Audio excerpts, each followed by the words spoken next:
What's up, y'all? This is a unit showcase. Oh yeah, and it's on Ubel. Oh yeah, the crossover unit for Frieren, because this is the only one I have at the time of this recording. But anyways, what I don't do is go over their crests and what equips they should use, but I do go over their movesets, their passive slash abilities, dream awakenings if they have any, and test them out on a quest. So without further ado, let's go with the skill first, which is called Assault. It does 3000% earth damage magic, so she is a magic unit.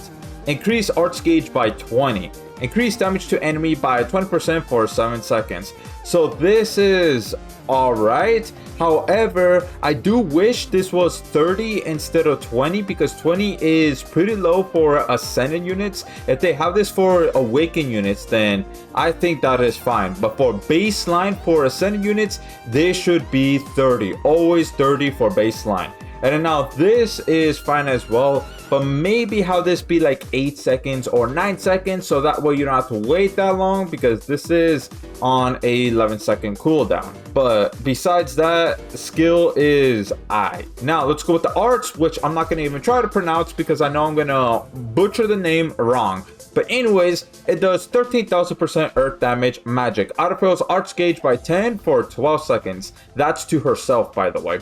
Increase all allies single super arts damage by 100% and accuracy by 50% after this arts is used. So this right here, really good, pretty solid. 10 arts for 12 seconds. That means in total, she gives herself, by the time this duration is over, 120 arts on the arts gauge. So that right there is a little bit over the arts. That I think is good and dandy, so that way she could start up pretty fast. And then this right here is also good to help with everybody with damage, as long as they're ascended units. And an accuracy that is also good, so that means you could use her on like the Chloe quest and any other boss that basically pretty much increases their own evasion rate as their mechanic. So now let's go with True Arts right here, which again, I'm not going to even try to pronounce that. Anyways, it does 60,000% earth damage magic. Reduce enemies crit resistance by 100% for 25 seconds.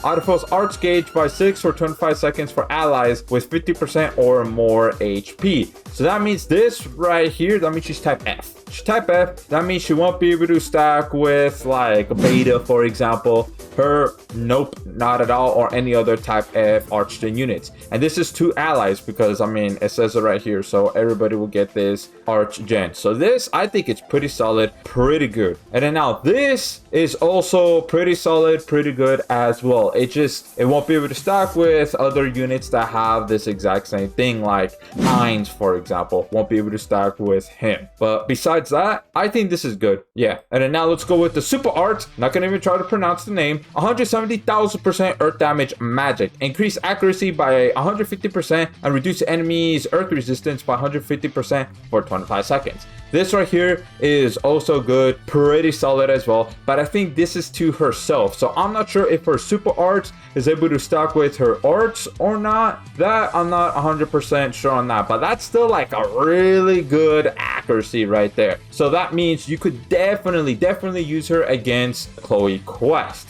And now this one right here is good, but it just won't be able to stack with like Heart's Arts, for example. So there's that right there. But now let's go with her passive slash abilities. So Human Killer level 5. Damage to humans 50% up. That right there is solid, because there are quite a bit of bosses that are humans.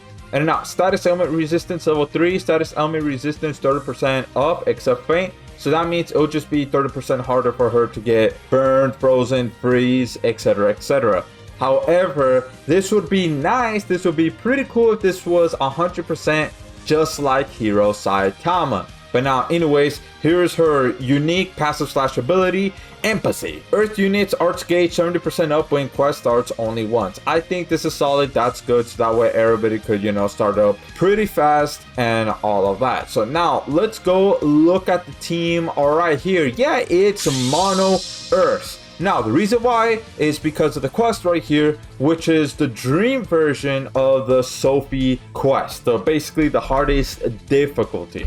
that this quest right here is how you grind to be able to Dream Awaken Sophie. But anyways, Evil Eye right here, Arch Gen, plus provide that DR on her arts, and then Tatsumaki right here, because you do need to paralyze Sophie too, and also to provide, you know, a little bit of break right there. And then Heart to, you know, to try to keep the team alive, mostly just healing and all of that such. So without further ado, let's move on to the quest. All right, here we are, damage taken up during break and or paralyzed. So that's why Tatsumaki is right here. So let me go ahead and activate all of that. Let me go ahead and do arts with her. And you know what? Let me go ahead and do arts with Tatsumaki real quick, and then super arts to, you know, to get the arch gen going. Oh yeah, since we have 3 arch gen units on the team. All right, so let me go ahead and do that, and then afterwards, yeah, let's just go ahead and do true arts right here. Oh yeah, now she's paralyzed, and yeah, she took quite a bit of damage. Let me give the blessed necklace to Evil Eye right here. Yeah, I should have activated arts. Ooh, they almost got defeated, man. Almost. But you know what? Let's go ahead and do super arts. Let's do arts right here for that, you know, that DR. And yeah, we're basically pretty much healing right here. Oh yeah, you know, let's just go ahead and heal once again.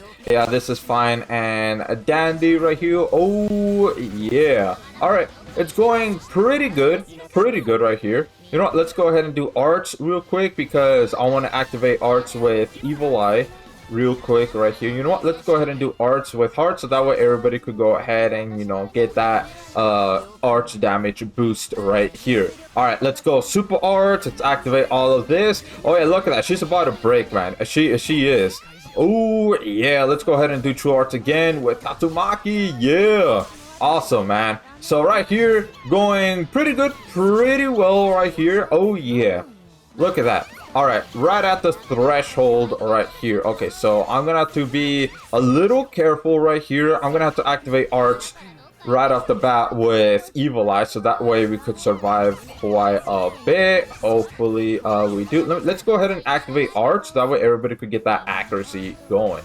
All right, so everybody should be able to survive this. I'm gonna go ahead and activate true arts again. Ooh, that was a close one. That was a close one, not gonna lie. Let's go ahead and do super arts with Ubel right here. Try to get that damage, and then super arts with Evil Eye too. Yeah, and then boom, there you go. Sophie got defeated. Oh yeah, so you definitely could use Ubel on this quest right here. Just make sure you have Tatsumaki with you, so that way she could do that paralyze and break at the same time. So now let's look at the details. So we see right here Ubel did the most damage, which, you know, kind of makes sense, because with everything that she is providing for the team, plus also to herself as well, this just makes a lot of sense. And also because she gives herself accuracy, even though yes, arts gives everybody accuracy, but because she has 150% accuracy on her super arts, that is what makes her basically pretty much deal the most damage, because she could actually land her attacks compared to everybody else. But yeah, terrible tornado, yeah, that kind of makes sense right there. And then damage taken a little bit Evil Eye, because you saw right there she did feign Evil Eye. And then with the recovery, yeah, there you go with heart. And then break, yeah, Tatsumaki. But you see right here, Ubel, I mean, she did more than these two right here. So overall, what do I think about Ubel? I think Ubel is solid for both veterans and new players to try to get her, especially new players, because y'all don't really have that much arch-gen units. Arch-gen units are basically key to have your team basically be able to do what they need to do towards the boss or any other quest right there. So Ubel is very solid, very good. So I think with Ubel, what you should try to do first is try to activate her arts if you have another archgen unit on the team that could archgen for everybody right off the bat. If they're unable to do that, then I say do true arts first with Ubel, and then you go ahead and do arts right after, so that way she could really get the archgen going and then give everybody that accuracy and that super arts damage buff. So that way herself, you could try to use her as a damage dealer. Yeah, so she provides like a good amount for the team. She'll definitely help out on the team, especially if you have her on mono earth, as you saw right there. So anyways guys, that's gonna be it. So one last thing, chimichangas are good. By the way, there is a playlist if you want to see what other units do in Grand Summoners.